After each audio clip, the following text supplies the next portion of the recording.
Bonjour Myriam. Bonsoir Pauline. Après PSA, Renault, le deuxième constructeur automobile français, annonce 7400 suppressions d'emplois dans les 3 ans à venir. C'est 14% de ses effectifs, donc c'est un plan social qui ne dit d'ailleurs pas son nom, puisque Renault ne parle pas véritablement de plan social. Il dit que ça ne va pas être un plan de départ volontaire, qu'il n'y aura pas de licenciement sec. Il compte en fait sur ce qu'on appelle les départs naturels, essentiellement d'ailleurs les départs en retraite. Et l'objectif, eh bien, c'est de maigrir, de faire maigrir l'effectif pour être plus compétitif. Sandrine Gomez nous en dit plus.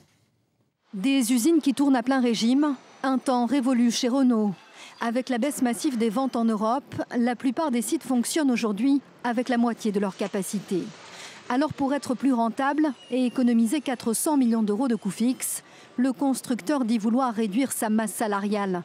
Moins 7500 postes d'ici 3 ans, soit 14% des effectifs. L'annonce était prévisible, mais elle scandalise les syndicats. Renault a supprimé des emplois dans des proportions assez considérables depuis une dizaine d'années. Et c'est le prolongement, on va le dire, de cette logique de non-remplacement des salariés qui partent et avec ceux qui restent, qui travaillent encore une fois dans des conditions épouvantables. Parmi ces suppressions de postes, 5700 seront des départs naturels à la retraite, 1800 prendront la forme d'une mobilité ou d'une reconversion professionnelle.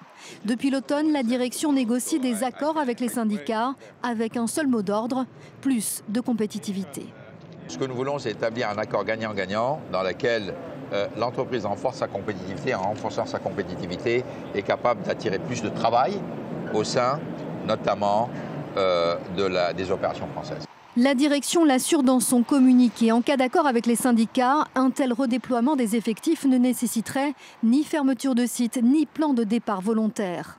Les partenaires sociaux du groupe redoutent quant à eux un accord identique à celui accepté par les salariés espagnols. Pas de licenciement sec ou de fermeture d'usine. En échange, hausse du temps de travail, limitation des revalorisations salariales ou encore baisse des primes et des salaires pour les derniers arrivés.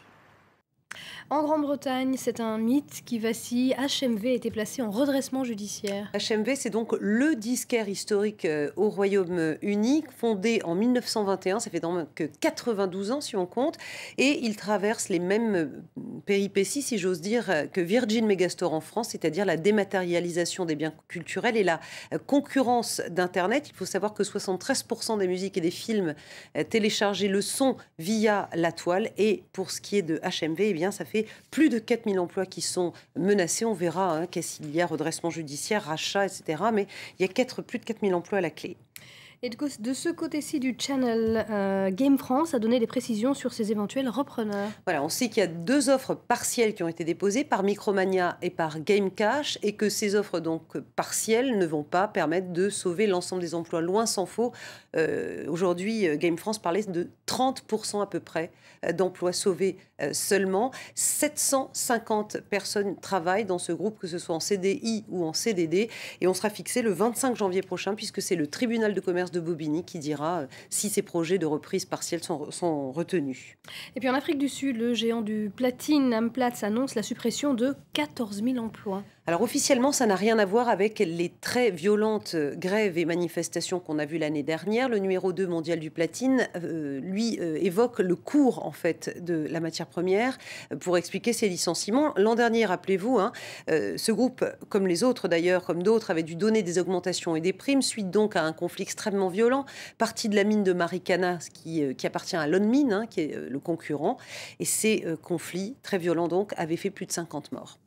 En zone euro, personne ne semble échapper à la crise, même pas l'Allemagne. Berlin a donné ses chiffres de croissance pour l'année 2012. Alors, à l'échelle de l'année, on reste en positif, plus 0,7% pour le PIB. Mais si on regarde trimestre par trimestre, vous voyez que le dernier a été mauvais. On est dans le rouge, moins 0,5%.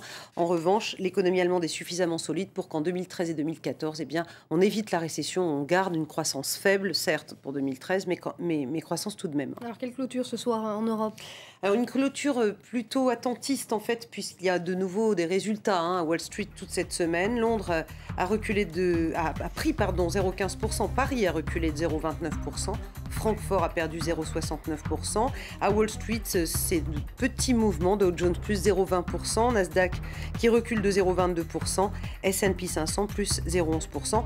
À noter à propos de la France que le livret A vu son taux diminuer. Donc il passera de 2,25% à 1,75% le 1er février prochain. Alors, du livret A, on passe au triple A. Fitch menace celui des États-Unis.